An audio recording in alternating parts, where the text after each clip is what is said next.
Alright, so welcome to another episode of Know Your Campus, and today we have a very special episode for you. We are standing right now in Delhi in front of Vedica. Vedica is a special institute because it is an all women institute, and we are going to figure out what they do in their day here to make most of their MBA experience. We will talk about, as usual, the academics, but we will also try and understand the life here. So if you want to know more about this institute, follow me in this video.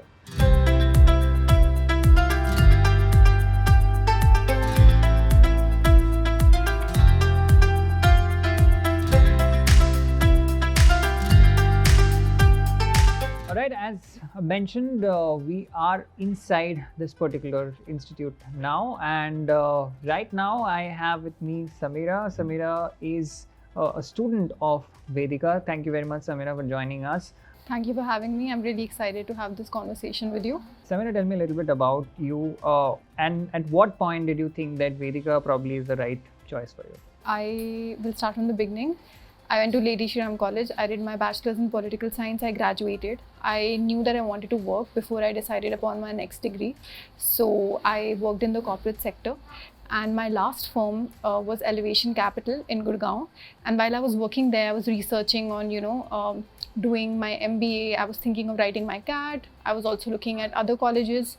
And then my brother told me about Vedica. I looked up on the website and I saw the kind of recruiters who are coming to campus, the previous alumni profiles. And I really, really liked the syllabus. I loved that there was a leadership track, there was a communications track and a management track.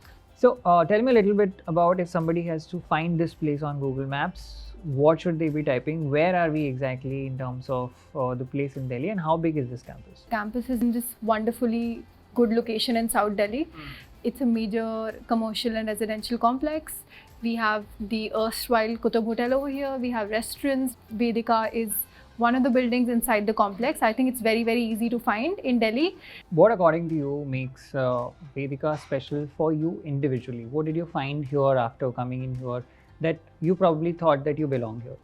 I really like the sense of community that I felt at Vedica. I wanted to be a part of a women's network when it comes to business. Another reason why I really enjoyed my time here at Vedica was because there were all these clubs and committees we could be a part of. So I myself am a part of the career committee. Other committees that we have here are academic committee, food committee, the library and books committee. We also have clubs such as the business case study solving club, where you can practice your cases before your recruitment interview. We also have reading club, and we also have something called as the sports club. They meet up on weekends, they go and they play badminton or football, whatever they want to do. Tell me what happens in a student's life every day if you walk in here. What is the hostel facility like? How far is this place from the hostel where you guys stay? And why do you think it's important to have a residential program in the first place? So one of the main reasons it's important to have a residential program is to have a sense of community and also the sense of being within the same peer group all the time. So once you leave the classroom, you're still working, learning and doing assignments and group projects with your peers. It's not like you go back home and then you switch off or do something else. I think you need to be on sort of 24/7. And the second reason is that I think having a residential hostel nearby is very, very good because you can just walk and come within 10 to 15 minutes. I find that the daily commute really does affect people who are coming from far off areas. If it takes 1 or 2 hours, it really does drag you down. I think the hostel is fairly well equipped. So there is a mess area, there's a canteen area where you get your meals, breakfast, lunch and dinner. You also have some recreation space where there's a room where you can go and do your group assignments and group work with your friends. Since all the girls are divided in the 3 hostels, the accessibility is very high. You can literally call up someone at 9 in the night and say, I'm coming over, let's sit together, study together, do this assignment together. So that accessibility is very high when you're living together in Katwaria Sarai. And also you're also very near some of the academic community, some of the teaching assistants also live there. Right. I want to talk more about the academic side of Vedica, and I want you to suggest who do I speak to if I want to know more about Vedica in terms of how academics work here. I have the right candidate for you. Her name is Parul, and she is a stellar academic performer at Vedica, and I will lead you to her. Super. Let's go and meet Parul then. Yes.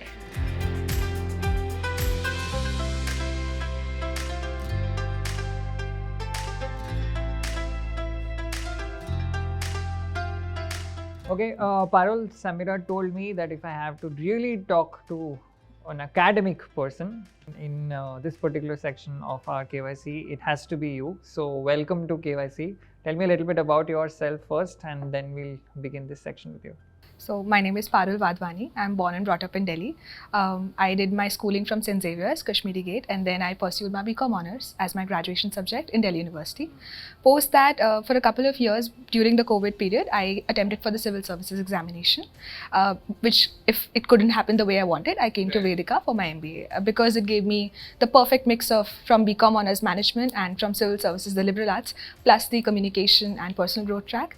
That's what brought me to Vedica. And probably we are sitting at a place where this blossoming process takes place, where a lot of the learning also comes in from. So, how many of these classrooms are there in this particular institute, and what is the pedagogy of learning that is followed? So we do have 3 proper classrooms and we do have cabin and meeting rooms here and there. But it's a very flexible kind of architecture here at the campus. So the rooms can be modified into larger or smaller spaces based on the needs. We do sit like this as the chairs are arranged, but also we do sit in circles, semicircles. We sit on our PCCs, that is peer coaching community, in smaller groups. The teachers don't only sit on their chair, but they walk around, they see what we are doing. Kind of pedagogy is very practical oriented. So we do see the teachers showing us demos or practical examples, and it's not theory based. So that's how the life goes here at Vedica. What is the batch size of the flagship program? Are there any other program apart from the flagship program that Vedica also offers? No, there's only one program that we offer, and the batch size for the 8th batch was 120. Now the 9 batches come with a batch size of 130 to 140 scholars. We do have sections just for segmentation and logistical purposes, but the teaching courses, everything remains the same.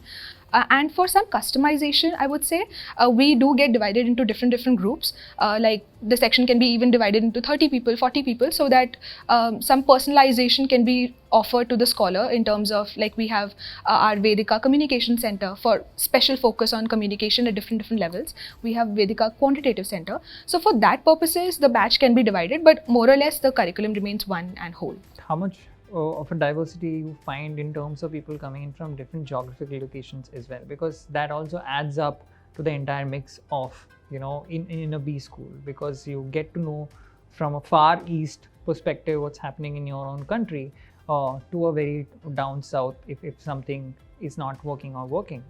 I would really say these things come up when we do have very intellectually stimulating discussions. For example, we have focus group discussions with some of the faculties. We have contemporary business affairs. So let's say simple things like caste or reservation, we have topics, or maybe what happened recently in Manipur. A lot of people share their opinions. Someone from North like me will share a different economical or national security point of view. But someone from Northeast, my very dear friend whose name is Jamir, she's from Nagaland, and she will share me the ethnic and racial aspects of what is happening in Manipur. And then the discussion takes a very different direction, which actually challenges me. Okay, Parul, why didn't you think in that way? So I think that's where the diversity does come in practice. You know, I've heard from Pramod as well that, you know, different sections of the society also find themselves being part of this particular institute. And I'm talking about people who are from the economically weaker sections, and for them to have a dream of getting an MBA degree itself is a big thing, right, to even think of. So does Vedica promote that when it's looking for its students? Do you guys actually have some scholarships in place, and what is the fees overall that you need to shell out if you have to be part of this program? Yeah, so the course offers the program at a fees of around 15 lakhs, but we do have 40% of the scholars getting the scholarship in various different forms. Parul, thank you very much for sharing everything academic that is probably possible in a B school. But you know, a B school life is not just about these classrooms, not just about you know, the kind of mentorship you get or the projects you get or the kind of work that you do. In fact, I was talking to Samir about it, and she told me about the kind of fun activities that they also do. But once you get bored with these lectures, what do? Yeah, so a Vedica scholar should not be stereotyped as being just studious. We do celebrate a lot, we party hard. So we do have nearby Sanjay Van, that is a forest, only forest in Delhi. We do explore those sunsets and sunrise there. There's a really thrilling market here in South Delhi. Girls like to shop, so we do go there also. And also, since this is a Kutub institutional area, so a lot of other colleges are here. And to spend time just chilling out, we do have places just behind this campus, the building, where a lot of people come there for some snacks and chai, and then we just chill, have relaxation, and then get back to business again. So, but coming up to that, you might find Krishi there right now, who will be taking a really good sip of tea maybe after the hectic day at Vedica. Lovely. I am looking forward to meeting Krishi, and thank you very much. I enjoyed talking to you as well, and all the very best for your video. Thank you.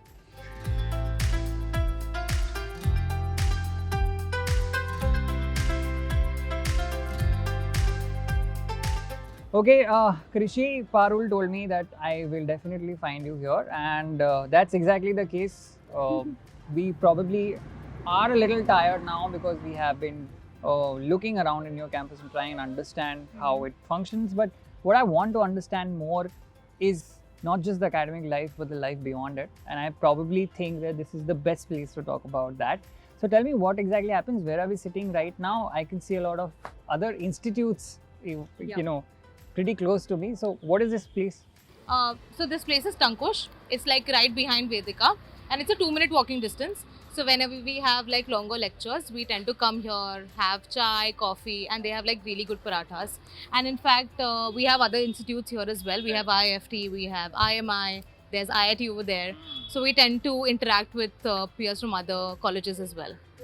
Yeah, I can understand by the life around this place, it certainly becomes very lively. There are cars passing by as well. There are a lot of people who are also coming in because it's the evening time. Vedica also has a very unique proposition where you go and shadow a CEO as well, right?